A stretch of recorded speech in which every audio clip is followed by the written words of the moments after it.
Friends, welcome back to my channel. आप सबका फिर से एक बार स्वागत है मेरे चैनल पे। और आज की वीडियो में मैं आपके साथ शेयर करूंगी अपनी प्रेगनेंसी की पूरी जर्नी कि कैसी मेरी प्रेगनेंसी रही, अप्स एंड डाउन्स, और फिर डिलीवरी कैसे हुई, क्या क्या कॉम्प्लिकेशंस थे मेरे प्रेगनेंसी में, उसके बावजूद भी मेरी डिलीवरी नॉर्मल हुई या सी सेक्शन हुई, और क्या क्या कॉम्प्लिकेशंस रहे। सो सारा सब कुछ मैं आज आपके साथ शेयर करने वाली हूँ, जिससे कि आपको भी हेल्प मिले आपकी जर्नी में। सो जो भी महिलाएं फर्स्ट टाइम प्रेग्नेंट होती हैं थोड़ा सा डर रही होती हैं, क्योंकि फर्स्ट एक्सपीरियंस होता है और कुछ नहीं पता होता कि कैसे क्या करना है। हर कोई अलग अलग बातें बता रहा होता है और बहुत सारी कन्फ्यूजन हो जाती है माइंड में कि क्या करें और क्या ना करें, क्या एक्सरसाइज करें, कैसी हेल्दी लाइफस्टाइल जिए जिससे कि हमारी प्रेगनेंसी में कोई कॉम्प्लिकेशंस ना आए और सब कुछ अच्छे से हो जाए, माँ और बच्चा दोनों सुरक्षित हो। सो जब भी एक महिला प्रेग्नेंट होती है सो उसके माइंड में ये सारे क्वेश्चंस होते हैं, जिनके जवाब अलग अलग होते हैं, और कोई कुछ बता रहा होता है, कोई कुछ बता रहा होता है। सो आज मैं आपके साथ अपनी जर्नी शेयर करने वाली हूँ, जिससे कि आपको थोड़ी हेल्प मिल सके कि कितनी भी कठिनाई आ जाए बस आपको डरना नहीं है। सब कुछ अच्छे से और मुस्कुराते हुए, ये एक जर्नी है, जैसे कि बोलते हैं मंजिल से बेहतर आपकी जर्नी होती है। सो ये एक जर्नी है, इसका रिजल्ट बहुत अच्छा आने वाला है, बहुत खूबसूरत होने वाला है। आपका बेबी जब आप उसे गोदी में फर्स्ट टाइम लेंगे सो वो एक्सपीरियंस अनमोल होता है, वो किसी के साथ आप शेयर कर ही नहीं सकते। सो वो एक्सपीरियंस आपको मिलने वाला है। सो सोचते हुए बस आप अपनी जर्नी इंजॉय कीजिए, एक एक मोमेंट इंजॉय कीजिए। आई नो प्रेगनेंसी में बहुत सारी तकलीफ़ें होती हैं, बैक पेन, नींद पूरी नहीं होती, करवट नहीं लेके सो सकते आप, बहुत सारे कॉम्प्लिकेशंस और बहुत सारी प्रॉब्लम्स के साथ ये जर्नी निकलती है। बट इसका रिज़ल्ट बहुत खूबसूरत होता है और ये जर्नी भी बहुत खूबसूरत होती है, क्योंकि ये आपकी जर्नी है कि इसके बाद आपको एक बहुत खूबसूरत सा रिज़ल्ट मिलने वाला है। वो सोचते हुए आप ये अपनी जर्नी जीने वाले हैं। सो बस अब मैं स्टार्ट करती हूँ अपनी पूरी प्रेगनेंसी जर्नी और मेरी डिलीवरी कैसे हुई। जब मैं फ़र्स्ट टाइम प्रेग्नेंट हुई थी वो एक्सपीरियंस ही बहुत ही अलग एक्सपीरियंस था। उस टाइम पे कोविड ख़त्म हो गया था, बट उसकी वैक्सीनेशन चल रही थी। सो कोविड की वैक्सीनेशन सब लगवा रहे थे कि कोविड हमें ना हो। कोविड तो ख़त्म हो गया था ऑलमोस्ट, बट फिर भी प्रोटेक्शन के लिए सब वैक्सीनेशन लगवा रहे थे। सो की 2 वैक्सीनेशन लग रही थी, एक हम लगवा चुके थे, उसकी दूसरी वैक्सीनेशन हमें लगवानी थी। दूसरी वैक्सीनेशन जब लगवानी थी तो उसमें क्लॉज था कि आप प्रेग्नेंट है तो ये वैक्सीनेशन नहीं लगवा सकते। जब मैं वेन्यू पे पहुंची और मैंने वैक्सीनेशन लगवाई तो उन्होंने मुझसे क्वेश्चन किया कि आप प्रेग्नेंट तो नहीं है। तो मुझे उस टाइम पे बिल्कुल पता ही नहीं था कि मैं प्रेग्नेंट हूँ। सो इसीलिए मैंने उन्हें बोला नहीं, मैं प्रेग्नेंट नहीं हूँ, और मैंने वैक्सीनेशन लगवा ली। और उसके 3-4 दिन बाद ही मुझे पता लगा, मुझे थोड़ा थोड़ा डाउट हुआ कि शायद मैं प्रेग्नेंट हूँ। उसके बाद मैं टेस्ट किट लेके आई और मैंने टेस्ट किया और वो पॉजिटिव आया था। और उसके बाद हम डर भी रहे थे कि हमने वैक्सीनेशन लगवा ली है, ये वैक्सीनेशन नहीं लगवानी थी प्रेगनेंसी में। बट कहते हैं ना, जिसे आना होता है वो आके ही रहता है, आप कुछ भी कर लो, जिसने आना होता है वो आके ही रहता है। सो इस तरह से मेरी प्रेगनेंसी की जर्नी स्टार्ट हुई। मुझे बिल्कुल नहीं पता था उस टाइम पे कि मैं प्रेग्नेंट हूँ। उसके बाद मुझे पता लगा, फिर हमने घर वालों को बताया, वो सारे घर वाले बहुत खुश हुए। मेरे मदर इन लॉ, मेरे फादर इन लॉ और मेरी मम्मी सब बहुत खुश हुए थे, क्योंकि फ़र्स्ट प्रेगनेंसी है। ऑब्वियसली फ़र्स्ट प्रेगनेंसी में सभी खुश होते हैं। और मेरे फादर इन लॉ बहुत ज़्यादा खुश थे, क्योंकि उनका घर का वारिस आने वाला था। जैसे होता है कि बड़े बुजुर्ग चाहते हैं, नहीं हमारा घर का एक वारिस तो हमें मिल ही जाए, सो हमारे घर का कोई बच्चा आने वाला है। सो इसलिए वो खुश थे। और उसके बाद यहाँ से मेरी प्रेगनेंसी जर्नी स्टार्ट होती है। धीरे धीरे मंथ्स बीतते हैं, सब मेरी बहुत ज़्यादा केयर करते हैं, सब पूछते हैं सब ठीक है, अल्ट्रासाउंड्स होते हैं, सब कुछ सही जा रहा होता है। 7 मंथ की जर्नी बहुत अच्छी और स्मूथ निकल जाती है। जैसे कि होता है उल्टी वगैरह होती है, मेरे को सच बताऊं तो मेरे को एक बार भी उल्टी नहीं हुई मेरी पूरी प्रेगनेंसी में। इवन मेरी सेकंड प्रेगनेंसी में मेरे को एक बार भी उल्टी नहीं हुई। उल्टी जैसी नौजिया फील होता था, उल्टी जैसा फील होता था, बट उल्टी नहीं हुई एक बार भी। और फर्स्ट प्रेगनेंसी में मुझे बहुत ज़्यादा क्रेविंग जो होती थी वो मीठे की होती थी। मैंने रसमलाई, इतनी रसमलाई खाई है, मेरे को सबसे ज़्यादा मैं रसमलाई खाती थी। मुझे रात को 1 बजे भी क्रेविंग हो जाती थी। सो इसलिए रात होते ही पहले से ही रसमलाई मंगा लेते थे। और मैं अपने मायके भी जाती थी तो उन्हें पता होता था ये रसमलाई खाएगी, रात को ज़रूर मांगेगी 1 बजे 2 बजे, जिस टाइम पे शॉप्स बंद हो जाएंगी। तो इसलिए सारे पहले से ही रसमलाई ला के रख लेते थे। तो मेरे को रसमलाई की बहुत ज़्यादा क्रेविंग होती थी मेरी फ़र्स्ट प्रेगनेंसी में। उसके बाद जैसे मैंने आपको बताया 7 मंथ्स मेरे बीत गए। उसके बाद जब हम अल्ट्रासाउंड के लिए गए 7 मंथ्स में मुझे पता लगा कि बच्चे की जो कॉर्ड होती है उसमें स्वेलिंग है। सो हम सारे बहुत डर गए थे। डॉक्टर ने हमें बोला था घबराने वाली कोई बात नहीं है, बट स्टिल डर तो लगता ही है कि सब कुछ अच्छे से जा रहा था तो ये सडनली क्या हो गया और ऐसा क्यों हुआ। बहुत कुछ हमने पूछा डॉक्टर से कि हम तो हेल्दी लाइफस्टाइल फॉलो कर रहे थे, उसके बावजूद भी ऐसा क्यों हुआ। सो उसने कहा इसके पीछे कोई रीज़न नहीं होता, ये ऐसा नहीं है कि आप कुछ अनहेल्दी लाइफस्टाइल फॉलो कर रहे हो सो उसकी वजह से हो गया है, ऐसा कुछ नहीं है। ये कॉम्प्लिकेशंस होते हैं कुछ प्रेगनेंसी में, वो कभी भी आ सकते हैं, इस पे हमारा कोई कंट्रोल नहीं है। सो घबराओ नहीं, सब कुछ अच्छा जाएगा। और फिर मेरे माइंड में सडनली मेरे को स्ट्राइक हुआ कि अब तो मेरा सी सेक्शन ही होगा। मुझे बस एक ही चीज़ था कि मेरी नॉर्मल डिलीवरी हो जाए। और क्योंकि वो जो सी सेक्शन में इंजेक्शन लगाते हैं बैक पे, मैं उससे बहुत ज़्यादा डर रही थी। और कई लोग होते हैं डरा देते हैं कि नहीं सी सेक्शन होगा तो तुमसे उठा ही नहीं जाएगा, तुम कुछ नहीं कर पाओगे, ये 100 चीज़ें होती हैं। एक तो लोगों की बात सुनो ना तो बस आप पागल ही हो जाओगे। सो लोग बहुत ज़्यादा डरा देते हैं। तो मैं भी कुछ ऐसे ही डरी हुई थी कि नहीं, जैसे ही मैंने सुना कि कॉर्ड में स्वेलिंग है तो मैं बहुत ज़्यादा डर गई थी और मैंने सोचा कि अब तो मेरा सी सेक्शन ही होगा। उसके बाद 8th मंथ हुआ, 8th मंथ ख़त्म हो गया और 9th मंथ स्टार्ट हो गया था। 9th मंथ के स्टार्ट होते ही मुझे मम्मी ने अपने घर पे बुला लिया। मम्मी ने कहा वहाँ पर कोई है नहीं तेरी केयर करने के लिए तो तू इधर आ जा मेरे पास। तो मम्मी ने मुझे बुला लिया, मैं वहीं पर थी, मम्मी के पास ही थी पूरे 9 मंथ में।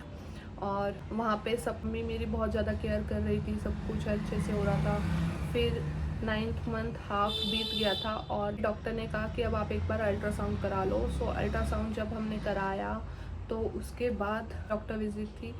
डॉक्टर के पास जब हम गए तो डॉक्टर ने वो अल्ट्रासाउंड देखा और डॉक्टर ने बोला कि आपको एडमिट करना पड़ेगा। सो एडमिट हम बहुत ज़्यादा डर गए थे। तो डॉक्टर ने कहा आप 2 दिन के बाद आ जाना, क्योंकि सैटरडे संडे था तो उन्होंने मे भी हो सकता है छुट्टी होगी, एमरजेंसी केस अलग होता है बट डॉक्टर की छुट्टी होती है। तो वो उन्होंने बोला मुझे आप मंडे आना।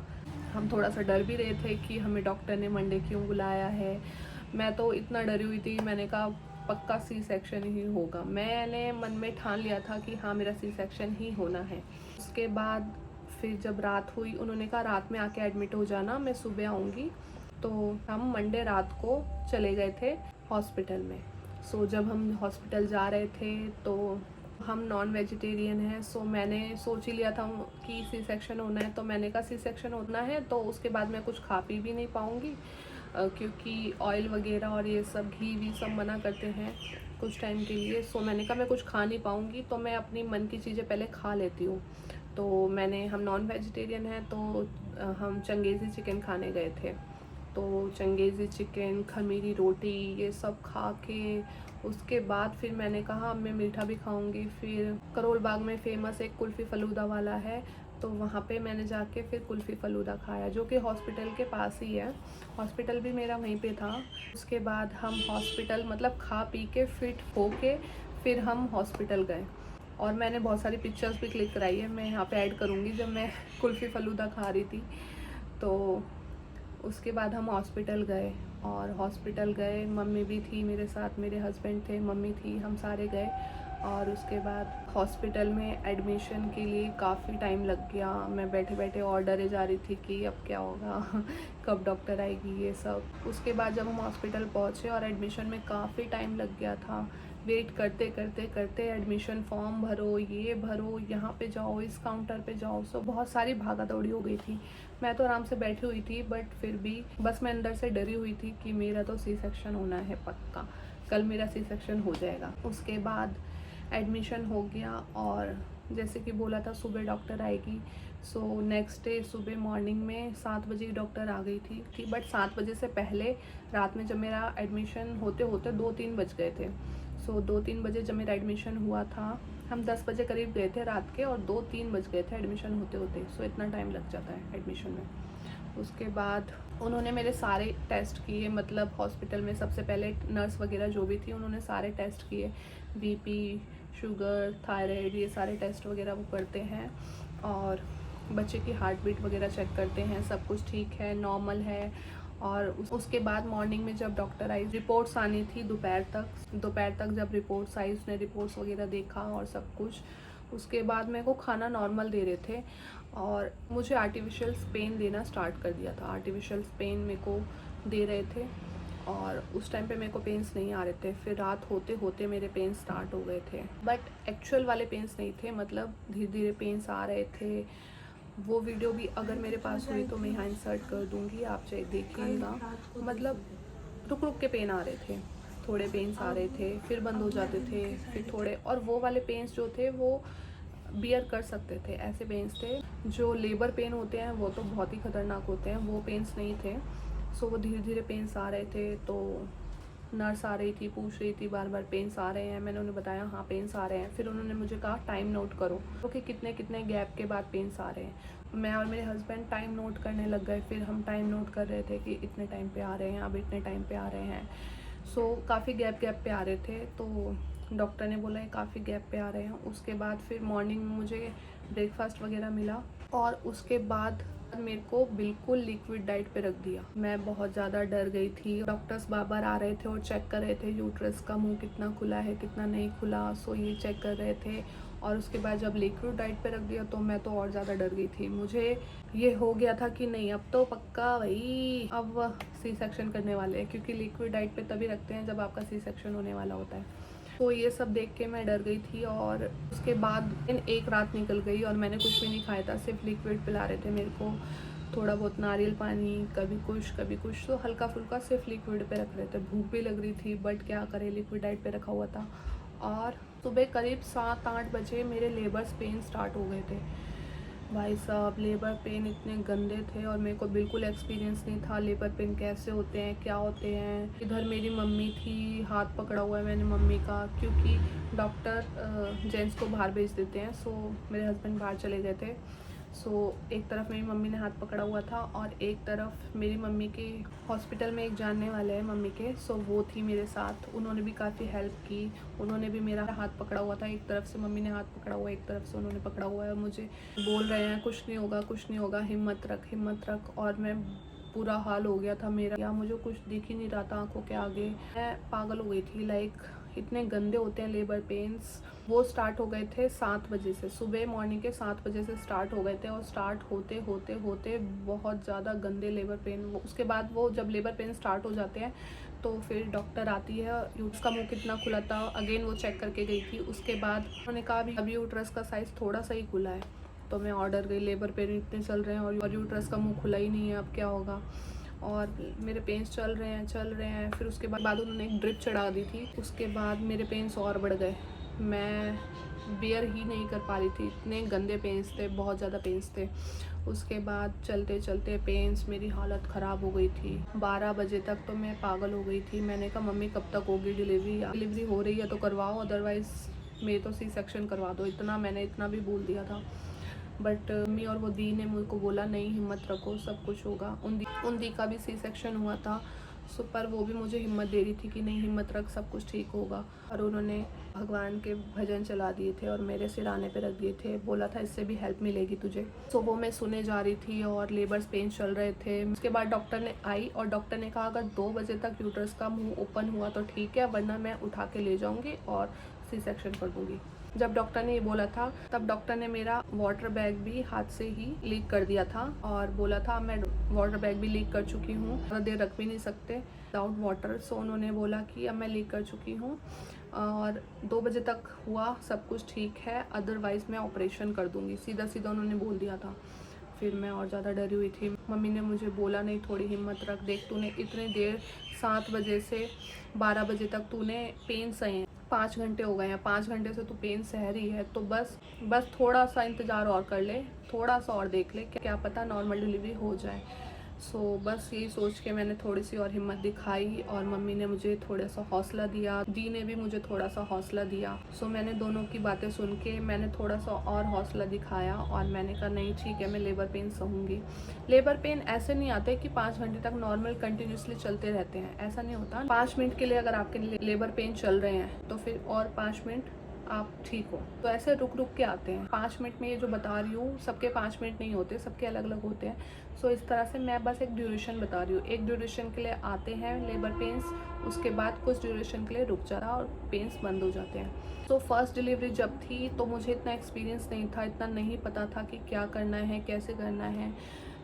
इसलिए मेरे लेबर पेन थोड़ा ज़्यादा टाइम के लिए चले। बट सेकंड प्रेगनेंसी जब मेरी थी, मेरे को एक्सपीरियंस भी हो गया था और पता भी लग गया था कि कैसे क्या करना होता है।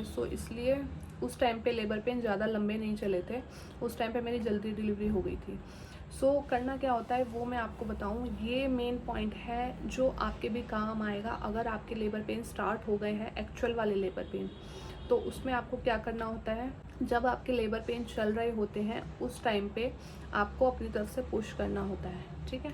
आप लेबर पेन के साथ साथ जितना पुश करेंगे, क्योंकि लेबर पेन क्या होता है, बच्चा बाहर निकलने की कोशिश कर रहा होता है, उस टाइम पे आप भी पुश करेंगे।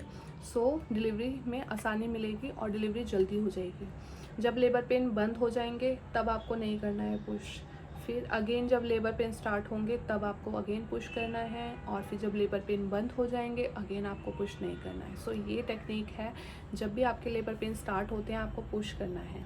ऐसा बोला जाता है कि लेबर पेन जो चल रहे होते हैं, बच्चा बाहर आने की कोशिश कर रहा होता है। जब बच्चा कोशिश कर रहा है उसी टाइम पे अगर आप भी कोशिश करोगे डिलीवरी होने में बहुत ज़्यादा आसानी हो जाएगी। उस टाइम पे मेरे को ये टेक्निक नहीं पता था और मुझे किसी ने नहीं बताया था, तो इसीलिए लेबर पेन चलते रहे और मैं आराम से बस लेबर पेन सहती रही। आपको लेबर पेन सहने नहीं हैं, आपको भी थोड़ी सी, आई नो, जब वो लेबर पेन चल रहे होते हैं आप में बिल्कुल ही जान नहीं होती।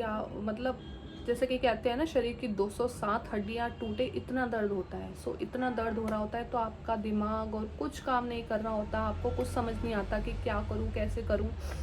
बट उस टाइम पे मेरी ये बात ज़रूर याद रखना, अगर आप चाहते हो कि आपके लेबर पेन ज़्यादा लंबे ना चले, दर्द हो ही रहा है तो थोड़ा थोड़ा सहने से अच्छा है कि एक बार मैं ख़त्म करूं। ये है वो टेक्निक जो मेरी सेकंड प्रेगनेंसी में बहुत हेल्प मिली थी मुझे, और डिलीवरी जल्दी हो गई थी। मैंने ज़्यादा लेबर पेन, इतने घंटे लेबर पेन नहीं सहा था। करते करते 1:30 बज गया, 1:30 के करीब कुछ बज गया था। मैंने कहा आधा घंटा रह गया है अब तो, और डॉक्टर आएगी और मेरे को ले जाएगी, सी सेक्शन कर देगी मेरा। मैं डर गई थी और 40 के करीब मुझे फील हो गया था कि मेरी डिलीवरी होनी है। मतलब आपको खुद ही फील हो जाएगा कि डिलीवरी होनी है। उस टाइम पे शायद डॉक्टर, किसी की नॉर्मल डिलीवरी चल रही थी वहाँ पे, तो डॉक्टर वहाँ पे थी, तो डॉक्टर को बुलाया गया तो वो आई नहीं। तो दूसरी डॉक्टर जो थी वो डॉक्टर आई और उन्होंने चेक किया, तो उन्होंने कहा हाँ नॉर्मल डिलीवरी होनी है, फटाफट इन्हें लेके चलो। तो मेरे को वहीं पर लेके गए थे, उसी रूम में जहाँ पे नॉर्मल डिलीवरी हो रही थी। साथ में वो लेटी हुई थी और साथ में मुझे लिटा दिया, और फिर मुझे बोल रहे पुश करो। फिर मैंने पुश किया और 15 से 20 मिनट के अंदर अंदर मेरी डिलीवरी हो गई थी। और जो मेरे साथ लेटी हुई थी उनका डिलीवरी में आई थिंक 2-3 घंटे से लगे हुए थे, बट उनकी डिलीवरी नहीं हुई थी। उनकी भी नॉर्मल डिलीवरी हो रही थी, बट उनकी 2-3 घंटे लग गए थे। भाई डिलीवरी में इतना टाइम भी लग जाता है। ऐसा नहीं है, मैंने बोला मेरी 15-20 मिनट में हो गई है डिलीवरी, तो किसी की 15-20 मिनट में भी हो सकती है, या उससे ज़्यादा भी, या उससे कम भी टाइम लग जाता है। ये डिपेंड करता है अपनी स्ट्रेंथ पे और अपनी विल पावर पे। उसके बाद मेरी डिलीवरी हो गई थी और सब बहुत खुश थे घर में, और बाहर बस इतना बता दिया गया था कि डिलीवरी हो गई है, लड़का हुआ है लड़की हुई है, ये कुछ नहीं बताया था। और उसके बाद जब मेरे बेबी को मुझे डिलीवरी होते ही मेरे सीने से लगा दिया था, मुझे इतना अच्छा फील हुआ था उस टाइम पे, मैं बता नहीं सकती। वो फीलिंग ही अलग होती है, मैं डिस्क्राइब कर ही नहीं सकती। 9 महीने जिस चीज़ का वेट करते हैं, इतने पेन सहते हैं, इतनी तकलीफ़ों से गुजरते हैं, और उसका रिज़ल्ट जब मिल जाता है तो वो सुकून भरा पल मैं एक्सप्रेस कर ही नहीं सकती। आप भी अगर इस दौर से गुजर रहे हैं आपके पास भी वो पल, वो मोमेंट आने वाला है। जैसा कि मैं कह रही थी, जर्नी थोड़ी तकलीफ़ भरी ज़रूर है, पर उसका रिज़ल्ट बहुत अच्छा मिलने वाला है। उसके बाद डॉक्टर ने जेंडर रिवील किया और बताया इट्स अ बॉय, और मैं बहुत ज़्यादा खुश हो गई थी। और उसके बाद जब मुझे रूम में लेके गए, उसके बाद मेरे हस्बैंड भी बहुत खुश हुए और मेरी मम्मी भी बहुत खुश हुई। फिर जब मेरे फादर इन लोग को फ़ोन किया तो उनका तो कहना ही क्या था, बहुत ज़्यादा खुश हुए, क्योंकि उन्हें लड़का ही चाहिए था और लड़का मिल गया, तो बहुत ज़्यादा खुश हो गए थे वो भी। उसके बाद मुझे 2 दिन और रखा गया था हॉस्पिटल में, और उसके बाद मैं बिल्कुल ठीक हो गई थी, नॉर्मल हो गई थी। और उसके बाद मुझे वापस मम्मी घर ले आई थी, और मम्मी ने 40 दिन तक मेरी सेवा की बहुत अच्छे से। मेरा वेट बहुत ज़्यादा बढ़ गया था, 20 किलो मेरा वेट इंक्रीज़ हुआ था नॉर्मल वेट से। बट जैसा कि मैंने कहा, वेट और सारी प्रॉब्लम्स कुछ में नहीं रहती। बस जब हैप्पी मेरी गोदी में आया था, मेरे बेटे का नाम हैप्पी है, तो हम बहुत खुश हो गए थे और सब घर में बहुत खुश थे। ये थी मेरी प्रेगनेंसी जर्नी और डिलीवरी कैसे हुई, क्या क्या तकलीफ़ सही, और उसके बाद भी नॉर्मल डिलीवरी हो गई। जैसे कि मैंने आपको बताया, कॉर्ड में स्वेलिंग थी, उसके बावजूद भी मेरी नॉर्मल डिलीवरी हुई। बस आपको हिम्मत रखनी है, हिम्मत रखोगे तो सब कुछ पॉसिबल है। अगर किसी कारण से, क्योंकि डॉक्टर जो भी डिसीज़न लेते हैं सही लेते हैं, डॉक्टर पे छोड़ दीजिए, बट आप ट्राई कीजिए कि आपकी नॉर्मल डिलीवरी हो। और अगर नॉर्मल डिलीवरी नहीं हो रही तो भी कोई ऐसी डरने वाली बात नहीं है। मैं बहुत ज़्यादा डरी हुई थी क्योंकि मैंने इधर उधर से बहुत कुछ सुना हुआ था। तो डरने वाली कोई बात नहीं है। आजकल सी सेक्शन भी नॉर्मल हो गया है। आजकल ऐसा कुछ नहीं है कि बहुत ज़्यादा बैक पेन होता है। थोड़ा बहुत मैं मानती हूँ होता है, और कोई भी डिलीवरी आसान नहीं है, क्योंकि माँ बनना ही आसान नहीं है। बोलते हैं ना, माँ को भगवान के बराबर रखा गया है। इसीलिए डिलीवरी आसान नहीं होती, मैं मानती हूँ, बट आप हिम्मत रखिए, सब कुछ आसान हो जाएगा, सब कुछ पॉसिबल है। आप एक माँ बनने वाली हैं और माँ में इतनी ताकत होती है कि वो पूरी दुनिया से लड़ जाए। तो ये डिलीवरी तो एक नॉर्मल सी बात है। ये थी मेरी जर्नी जो मैंने आप सबके साथ शेयर की, कैसे क्या हुआ और कैसे डिलीवरी हुई। मैं कितना डरी हुई थी, उसके बावजूद भी नॉर्मल डिलीवरी हो गई। ये थी मेरी जर्नी। आई होप आपको मेरी जर्नी, मेरी वीडियो अच्छी लगी हो। वीडियो अच्छी लगी होगी तो प्लीज़ इसे एक लाइक ज़रूर कीजिएगा और मेरे चैनल को सब्सक्राइब कर लीजिएगा। मैंने प्रेगनेंसी के ऊपर एक पूरी सीरीज़ निकाली है और मैं इसमें सब कुछ शेयर कर रही हूँ। कैसे मैं योगा करती थी, क्या क्या एक्सरसाइज करती थी और क्या क्या खाती थी, हेल्दी लाइफस्टाइल के बारे में सब कुछ है। मेरे चैनल को सब्सक्राइब कर लीजिएगा और बेल आइकन पे प्रेस कर दीजिएगा, जिससे कि आपको मेरी कोई भी नई वीडियो आती है तो आपको नोटिफिकेशन मिल जाएगा। और भी मेरी पुरानी वीडियोस हैं, आप अगर चाहें तो चेक कर सकते हैं। मैं ये वीडियो का एंड करती हूँ। Till then, stay safe, stay happy, bye bye.